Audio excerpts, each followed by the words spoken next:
Class 10-এর বাংলার নদীর বিদ্রোহ গল্প থেকে প্রশ্ন উত্তর।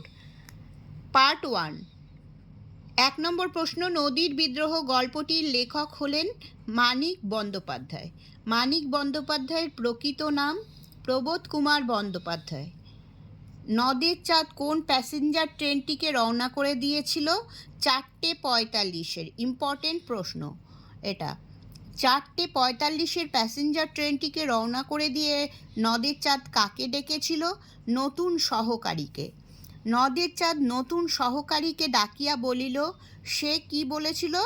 বলেছিল যে আমি চললাম হে। নতুন সহকারী কোন দিকে তাকিয়ে বলেছিল? আগে হ্যাঁ, মেঘাচ্ছন্ন আকাশের দিকে। আর বৃষ্টি হবে না। কি বলো? কথাটি বলেছিল নদের চাঁদ। স্টেশন থেকে নদীর ওপরকার ব্রিজের দূরত্ব ছিল 1 মাইল। নদের চাঁদ লাইন ধরে যেদিকে হাঁটতে শুরু করেছিল তা হলো নদীর উপরকার ব্রিজের দিকে। নদের চাঁদ নদীর ওপরকার ব্রিজের দিকে হাঁটছিল ট্রেন লাইন ধরে। ব্রিজটা ছিল নদীর ওপর। অবিরত বৃষ্টি হয়েছিল 5 দিন। খুব ইম্পর্টেন্ট প্রশ্ন। 5 দিনের অবিরাম বর্ষণ থেমেছিল বিকেল বেলায়। নদের চাঁদ কতদিন নদীকে দেখা হয়ে ওঠেনি? নদের চাঁদের কতদিন নদীকে দেখা হয়ে ওঠেনি?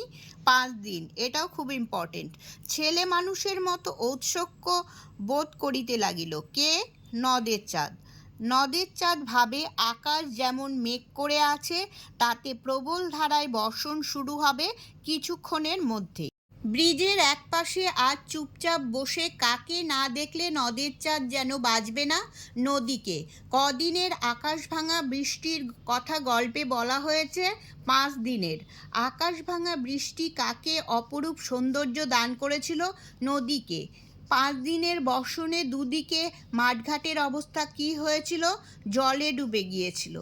কোথাকার উঁচু বাঁধ ধরে নদের চাঁদ হাঁটছিল? রেলের উঁচু বাঁধ ধরে হাঁটতে হাঁটতে দুপাশে চেয়ে নদের চাঁদ নদীর কোন রূপ কল্পনা করার চেষ্টা করেছিল? বর্ষণ পুষ্ট রূপ। নদের চাঁদের বয়স হলো 30 বছর। কত বছর বয়সে নদীর জন্য নদের চাঁদের এত বেশি মায়া একটু অস্বাভাবিক? 30 বছর বয়সে। নদের চাঁদ পেশায় ছিলেন একজন স্টেশন মাস্টার। এমনভাবে পাগলা হওয়া কি তার সাজে? কিসের জন্য নদের চাঁদ পাগলা হয়েছিল? নদীর জন্য। নদের চাঁদ তার নিজের এই পাগলামিতে উপভোগ করে আনন্দ।